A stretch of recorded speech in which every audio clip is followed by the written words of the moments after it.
ایک دن حضرت عمر بیٹھ کے رو رہے تھے تو کسی نے کہا حضرت رو کیوں رہے ہیں؟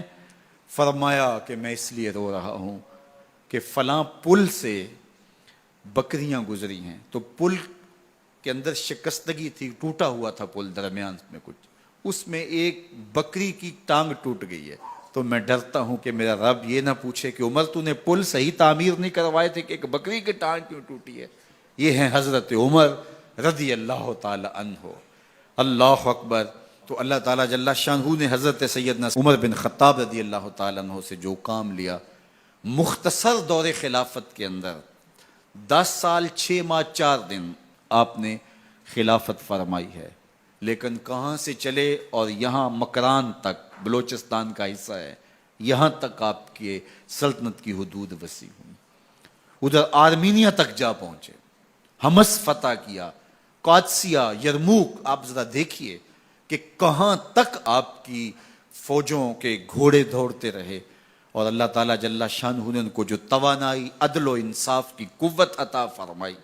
اللہ اکبر۔ جب زمین پہ عدل کیا ہو تو زمین بھی حکم مانتی ہے، اور حضرت عمر وہ تھے جن کا حکم ہوائیں بھی مانتی تھی، زمین بھی مانتی تھی، جن کا حکم جو ہے وہ آگ بھی تسلیم کرتی تھی اور دریا بھی ان کا حکم مانا کرتے تھے۔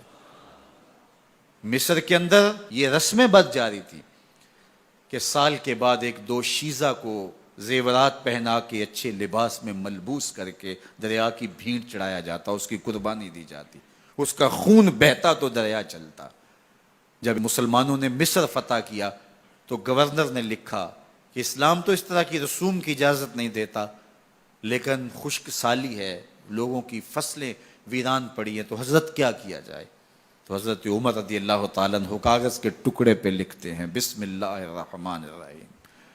مصر کے نیل کی جانب عمر کا خط لکھتے ہیں، اے نیل اگر تو اللہ کے حکم سے چلا کرتا ہے تو چل، ورنہ ہمیں تیرے چلنے کی کوئی حاجت نہیں ہے۔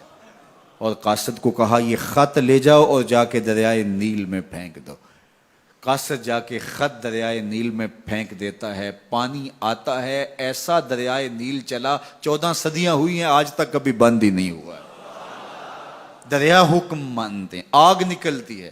لوگ حضرت عمر رضی اللہ تعالی عنہ کے پاس آئے، حضرت لاوا پھوٹا ہے، آگ نکل رہی ہے اور مدینے کی طرف بڑھ رہی ہے، اب کیا کیا جائے؟ فائر بریگیڈ تو زمانے میں تھی نہیں۔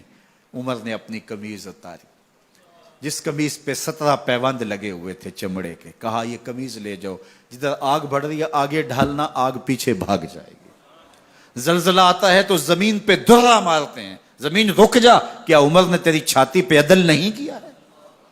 تو یہ عمر ہیں رضی اللہ تعالی عنہ کہ جن کے انصاف کی وجہ سے، جن کے عدل کی وجہ سے اللہ تعالیٰ کی رحمات اور اس کی برکات کا نزول ہوتا تھا، اور اللہ تعالیٰ نے مسلمانوں کو وہ آبرو مند حکومت دی۔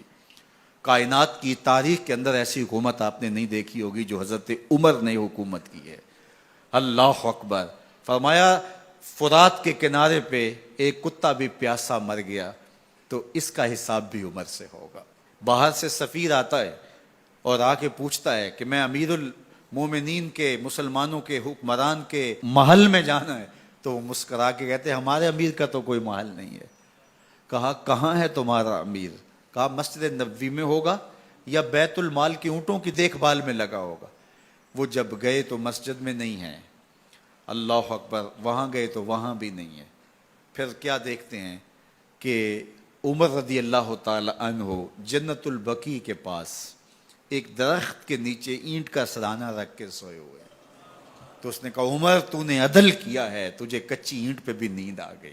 ہمارے حکمرانوں نے انصاف نہیں کیا اور وہ بند اور محفوظ کمروں کے اندر بھی سکون اور چین کی نیند نہیں سو سکتے۔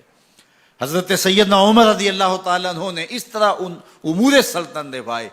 آپ دن کو لوگوں کی دیکھ بھالی کرتے، لوگوں کی ضروریات سنتے سمجھتے، اور جب رات پڑتی لوگ سو جاتے، عمر مدینے کی گلیوں میں پہرا دیتے۔ کائنات نے کوئی ایسا بھی حکمران دیکھا ہوگا؟ اللہ اکبر۔ وہ مجاہد جو مختلف محاذات پہ گئے ہوئے ہوتے، ان کے گھروں کی دیکھ بھالی کرتے، ان کی ضروریات کا خیال رکھتے، ان کی آبرو کا پہرا دیتے۔